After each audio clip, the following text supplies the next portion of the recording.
Hi everyone, here's the video for 7.4 and 7.5. I'll go ahead and do all these problems, there's not a ton of them. So if you want to take a crack at one, just pause the video and give it a shot, and then obviously recheck with the video. So we're now solving rational equations. We're not just simplifying rational expressions, but there's now an equal sign involved. So this is an equation, and it is composed of this rational expression and this rational expression. So one way to do this, and we're basically looking for x that makes this side equal to this side. One way to do this is to clear out all the fractions. So if you're able to figure out what the lowest common denominator is, or just what a common denominator is, then you can multiply through by that lowest common denominator, and the fractions will go away. So in this problem, I have essentially 5 over 1 minus 6 over x equals 2 over 1 plus 9 over x. What I can do is go ahead and take, so for my least common denominator, I'll take x because it's a member of the denominator, and I'll take 1. So in other words, x times 1 is just x. So what I'll do is multiply everything through by x. So I'll rewrite this.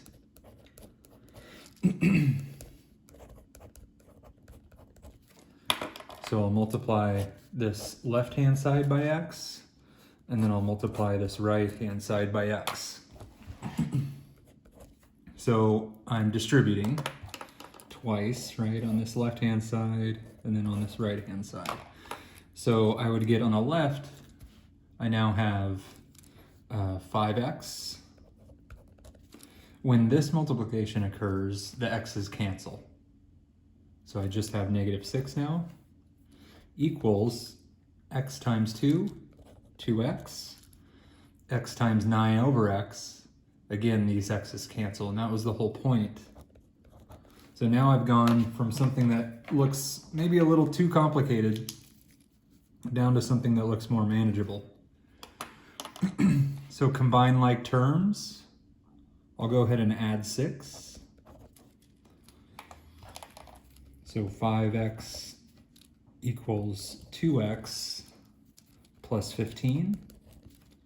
And further combining like terms, I'll get these x's together. So we have 3x equals 15. And then obviously divide by 3. And then we have x equals 5. All right, x equals 5 is a good solution. I would need to make sure that this answer is in the domain of the original problem. So since we're dividing by x, I wouldn't be allowed to divide by 0. So the fact that I would get x equals 0, that would be a problem because I'd be dividing by 0. So if I would have gotten 0, then 0 would actually not be the answer. So after you get an answer on these, you just kind of need to look back and say, oh, is that answer in the domain of this problem, or is it an excluded value? 5 is not an excluded value. The only excluded value would be 0. So this should work. You can obviously check these too, so I'll go ahead and do that real quick. So plugging 5 in for x where we originally had it, right? So I'll have 5 minus 6 over 5. So on the left-hand side, I would have 19/5. So this is my check. I'll just write something here for that. So 5 minus 6 over 5, this equals 19/5. And then if I check 5 on the right, I should also get 19/5.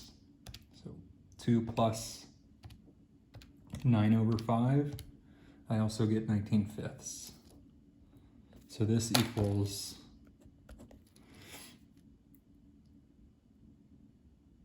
2 plus 9 over 5.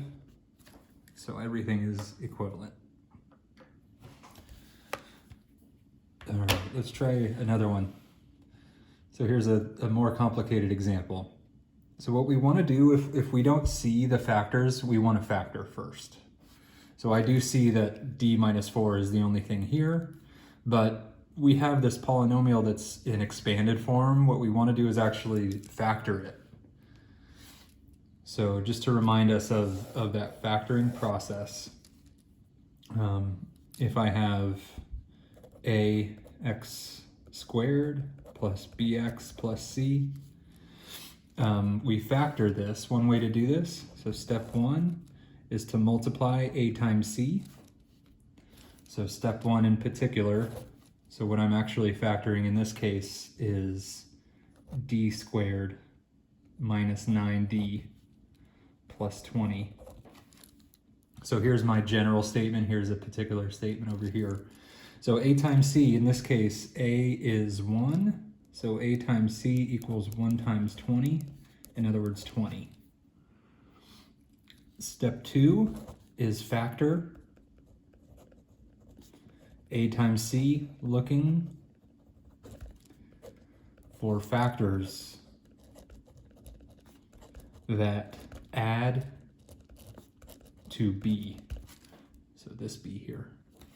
So in step 2, I want to now factor 20, looking for factors that add up to -9. Right, that's the b in this particular case. So if this little puzzle here, if I can solve this little puzzle here, then that means this thing is factorable. All right, so I want to multiply to positive 20 and add to -9, so -5, -4 do that. So what that means is I'll now rewrite the middle term. So step 3 is rewrite bx using the factors we found. So here's what I mean by that. So I'll have d squared and then minus 5d minus 4d plus 20. Okay. So we just rewrite the middle term. Notice that we still have -9d, right? It's just been rewritten. Step 4 is factor by grouping.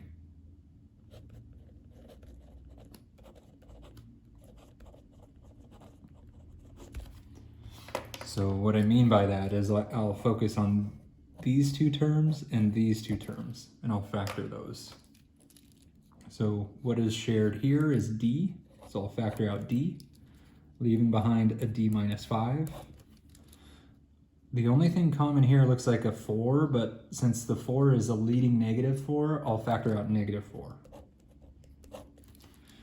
When -4 gets factored out, we leave behind a d minus 5, right? Because -4 times d is -4d, -4 times -5 is positive 20. And now we have d minus 5 that is shared. So I'll factor out d minus 5. And it leaves behind this d minus 4 here. So all of that work was just to factor this. That's all of this so far. We have not even approached solving this problem yet. Okay, so I'll rewrite this maybe right here.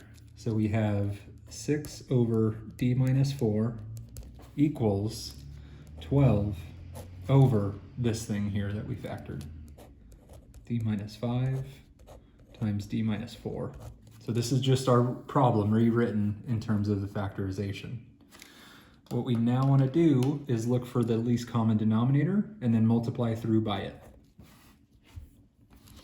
So d minus 4 is the only thing in the denominator here. I have that d minus 4, but I also have a d minus 5. So the LCD will be d minus 5 times d minus 4. And that's what I'll multiply through by.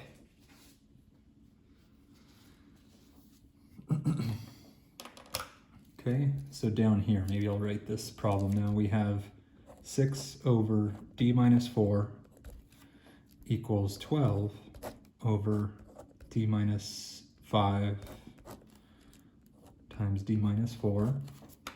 And now I'll go ahead and multiply through. So I'm going to multiply through by d minus 5 times d minus 4. What I do to one side, I have to do that same thing to the other side. So I'll also have d minus 5, d minus 4 here. Okay, I'll go to a new piece of paper. See if I'm running out.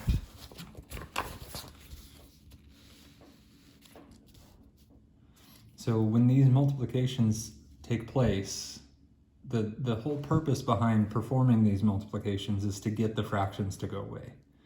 Right, so on the left, when I multiply through by this, the d minus 4 completely cancels because it's common top and bottom. So we can just attach d minus 5 to the 6, right? It still remains. But the d minus 4 is gone. That fraction is gone. Over here, when this multiplication occurs, the entire denominator cancels, just like on the left, but the entire d minus 5 times d minus 4 goes away, and we just have 12. Okay, so distribute. So I have 6d minus 30 equals 12, and then solve for d. So add 30, and then divide by 6 eventually. So 6d equals 42, and then divide by that 6. So d equals 7, and then again, I just need to make sure that 7 is not an excluded value. The only excluded values would be 4, right? 4 minus 4 would be 0. We're not allowed to divide by 0. And 5 would also be an excluded value. So 7 is a fine answer.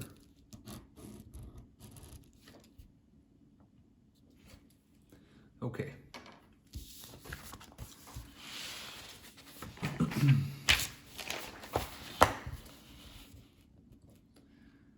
Okay, here's one. There's a lot going on. What I'll start with though is the same as the previous one. I'm going to first factor this.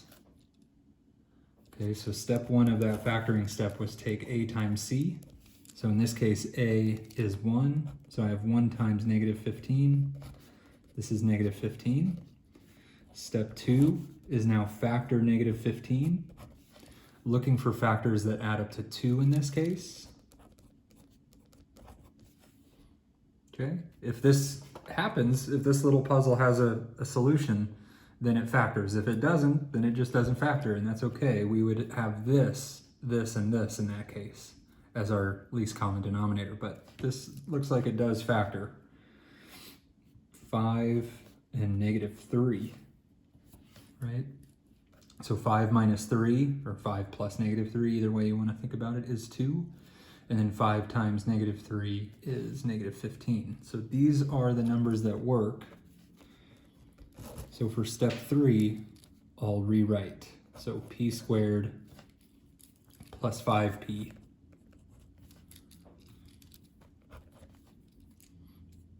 minus 3p minus 15. Okay.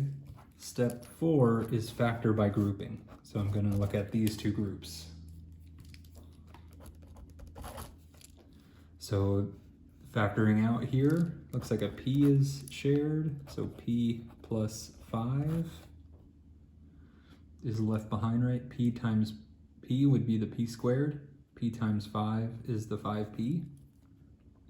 Again, the leading negative means I'm always going to factor out the negative. It'll make the factoring work out. So negative 3, p plus 5 left behind magically. It'll always be the same if this is working properly. Now that p plus 5 is shared, I can factor it out. So p plus 5, and it's always these two things that are left behind, p minus 3 in this case. So just to rewrite the problem, we would have 2 over p minus 3 plus p over p plus 5 equals 16 over this factorization, right? Because we just have factored this denominator right here. So p plus 5, p minus 3. So I have p minus 3, p plus 5, and that actually makes up the denominator over here. So the total contribution from the denominator is kind of the minimal thing that is totally present, would be the least common denominator.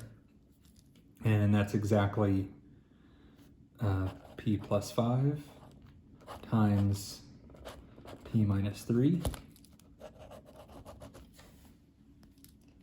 So I will multiply through by that. Okay, so I have 2 over p minus 3 plus p over p plus 5 equals 16 over p plus 5. P minus 3. So I'll go ahead and multiply through by that LCD now. So p plus 5, p minus 3. And what you do to one side, you have to do that same thing to the other side. So p plus 5, p minus 3. Multiplied on both sides. So over here, this whole thing is going to be distributed here and here.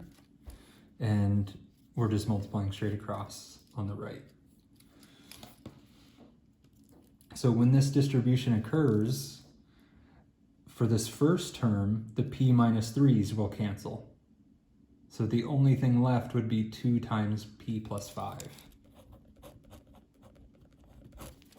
Remember, the whole point about multiplying through by the LCD is to get rid of fractions. When this second distribution occurs, the p plus 5's will cancel, and we'll be left with p times p minus 3. On the right, when this multiplication occurs, the entire denominator cancels. So this is just equal to 16 now. Right? So I'll go ahead and distribute. We have 2p plus 10 plus p squared minus 3p equals 16. Combine like terms, it looks like I have a p squared term, so I have a quadratic equation in the variable p. I'll go ahead and combine like terms over here, so 2p minus 3p. I can write 10 plus p squared minus p equals 16. I'll go ahead and get the 16 and the 10 together also. So negative 6 plus p squared minus p equals 0 now. Reordering in our typical order, I'll have p squared minus p minus 6 equals 0. And it looks like this thing factors, actually. So a times c is negative 6. Factoring negative 6, trying to add up to a negative 1, that negative 1. So negative 3 and 2. Okay. So something that I'll point out, I don't know if I've pointed this out in a previous video yet, but for the cases where you have an a of 1, so what I mean is we have this 1 for our a. Notice what happened here when we found 5 and negative 3. That actually just appeared in our factorization. So that 5 is just sitting right there. And that negative 3 is just sitting right there, actually. Let me show you a previous one. So here was a previous one that we did. So notice we again had an a of 1, we found -5, and -5 happened to appear in our factorization right there. We also found -4. -4 happened to appear in our factorization right there. And that's no coincidence. So when there is a 1 for A, and you're factoring this thing, just like there's a 1 for A here, I can actually quickly write down the factorization now as P minus 3 times P plus 2. So you don't need to go through the grouping stages, all those other steps. When there's a 1 here, if there's a -1 here, you do. If there's a 2 here, you do. If there's a 3 here, you do need to go through those other steps. But when there's a 1 here, you don't. So this factors this trinomial, so this must be equal to 0 still. And the zero product property says P minus 3 needs to be 0 or P plus 2 needs to be 0.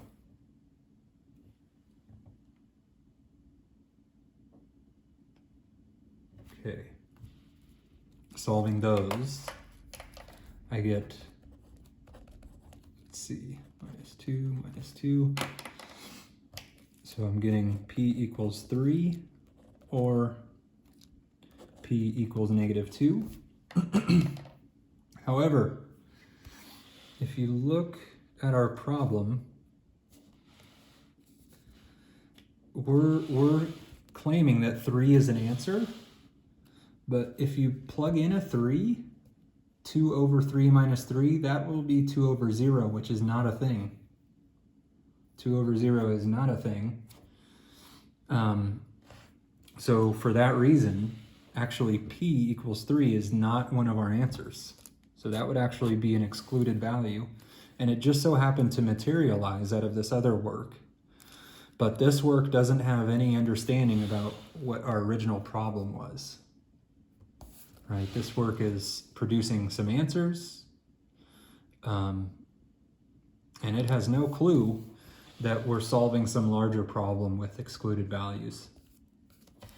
So it's up to us to notice that. -2, if you plug in -2, there's no issue. Right, you can look at this form.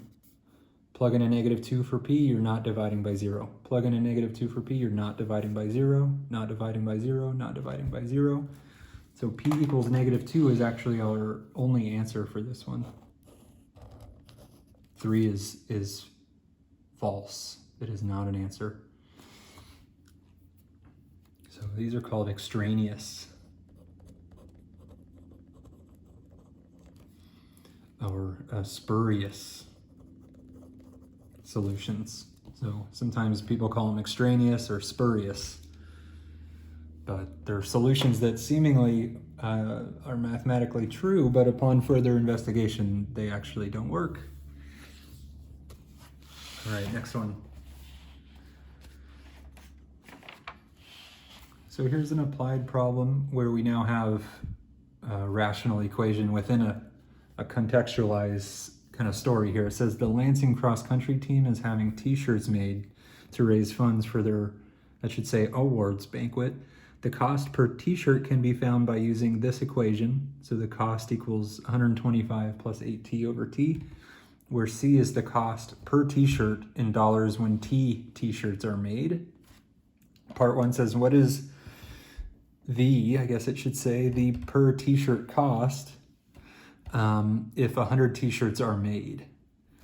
So that 100 t-shirts goes in for T, right? We're asking what is the cost? So we're looking for C when T is 100. So for part 1, I'll have C, the cost is 125 plus 8 times 100 over 100. So fraction 125 plus 8 times 100 over 100. So this would be the per t-shirt cost, $9.25.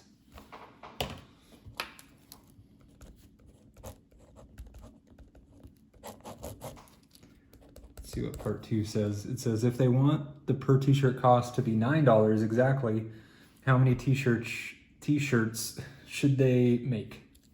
So now we're wondering, okay, when, for what amount of t-shirts, basically, does the cost per t-shirt become $9 exactly? So that 9 is now going to be plugged in, but we're plugging that in for C. So we have 9 equals 125 plus 8t over t. Right? So now we have to solve for t, the number of t-shirts. So to get rid of this t down below, I'm going to multiply through by t, basically the LCD. So we get 9t equals, and then on the right, the t's completely cancel. I have 125 plus 8t,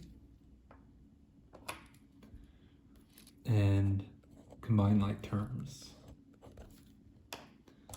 So t equals 125.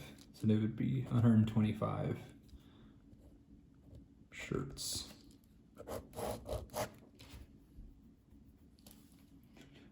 All right, so on to example 3. For this one, there's a bit of information I need to state before I can expect us really to understand this problem. So there's this concept of similar triangles. So basically, if you have triangles that are very, trying not to use the word similar, but if they're basically scaled up and scaled down versions of each other. So I'll try to draw a picture for this. So let's imagine we had this triangle, and that this is the angle Z, this is the angle X, and this is the angle Y. Let's call this the side C, this the side B, and this side A. So if I rotate that, if I flip that, if I kind of scale it up or scale it down proportionally, then the side lengths will be connected in a certain way. So if I draw another triangle, let's draw a triangle that's kind of similar but different. So let's say I have this kind of larger triangle.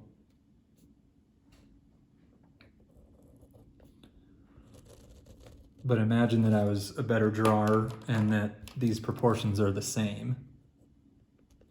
So X, Y, everything's still the same. Let's call these sides, because these side lengths are not the same, right? So I'll call this side now E, maybe I guess D and F. So these are supposed to be the same angles. See how the angles are the same? But the side lengths are different. If I have another triangle, let's say it's oriented differently and it's a little larger.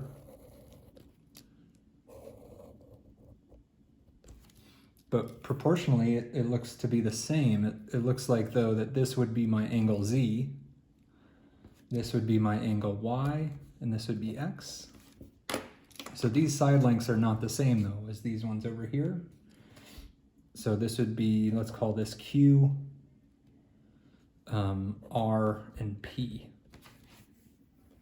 So the similar triangles statement says that the ratio of corresponding sides are the same. So the statement would be that if you take A divided by D, in other words, this side, and divide by that side, that'll be equivalent to if you take B divided by E, this side divided by its corresponding side, right? And just to work in the third triangle, I would have this is equivalent to C over F. In other words, this side and this side would be the same, right? So also, you could correspond other sides. So you could say A over P equals B over Q, right? A over P, right? These corresponding sides would be equivalent to B over Q. So this equals also, that last combination would be C over R. So this relationship kind of should have been up above here, really. Okay, so what we're now going to do is apply that. So what's happening here is I have this triangle formed by this person, and this person's looking at this tree, and there's this other triangle that is formed because there is assumed to be this sun way over here somewhere, obviously way out there somewhere, casting light here, and these are meant to be shadows. So this length is the shadow of the tree. This length is the shadow of the person. So it says a tree casts a 10-foot shadow at the same time that a 6-foot man casts a 2-foot shadow. Find the height of the tree. So with similar triangles, this is something you can do without climbing the tree and maybe falling out of it and getting hurt. You can actually learn something about the height of the tree just from afar using this similar triangles, shadows scenario. So I want to figure out h, okay? So I'll put h up top.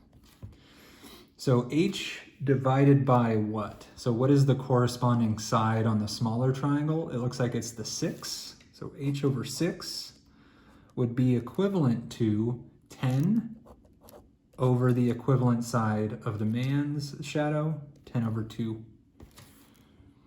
So just to clarify, this is the larger triangle, right? And this has to be the smaller triangle for both.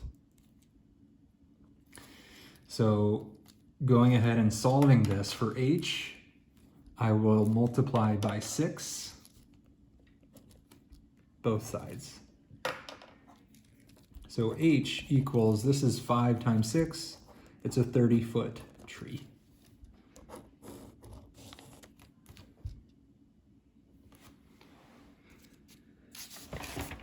All right, one more. So there's this notion of direct variation and inverse variation. So direct variation, the variable y varies directly with x if y equals k times x. So this would be like the more hours you work, the more money you make. Kind of they're going in the same direction. That would be direct variation. The more burritos I buy, the more I spend, right? That's a direct variation. Inverse variation is different than that. So imagine you're using a Bluetooth speaker, right? So you're using this Bluetooth speaker. Let's just say it's somewhere here and it's putting out sound, right? Here's your Bluetooth speaker putting out sound. And let's say you're initially right here. And I know that's a very large speaker. So as the distance between you and the Bluetooth, let's say your phone is in your pocket here. It's your little phone. As the distance between you and the speaker gets larger, so if we call that x, as x goes up, the connection, I'll call it C, the connection between your phone and the Bluetooth speaker goes down. So as one variable is increasing, the other variable is decreasing. So this is just one very small example of inverse variation where the distance, well, in general, the variable is getting larger, the other connected variable is getting smaller. All right, so on to an actual problem. It says, before taxes, Christine's weekly paycheck W varies directly with the number of hours H she worked that week. So this is a direct variation. So that means we're in this category, which means there must be some relationship such as this that occurs. So it says directly with the number of hours H she worked that week. So part 1, if Christine works 26 hours in a week and earns $214.50, find an equation to represent this relationship. So we would have her amount of money would equal some constant times the number of hours worked, right?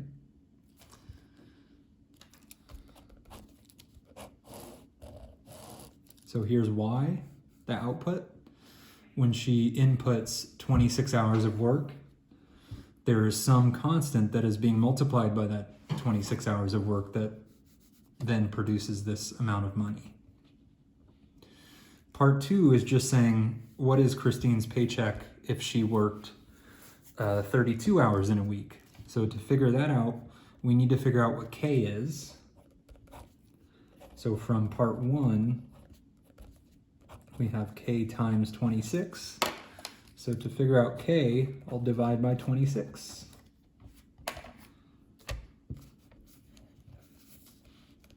So 214.5 over 26. This is 8.25.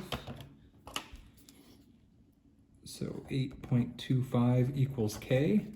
So now that I know K, I can figure out how much money she would earn working 32 hours in the week. So I'll take K, 8.25. You can probably see that that's her wage, right? Multiply by 32.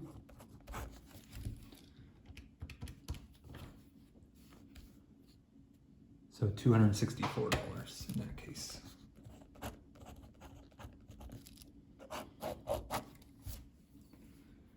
All right. Talk to you next time.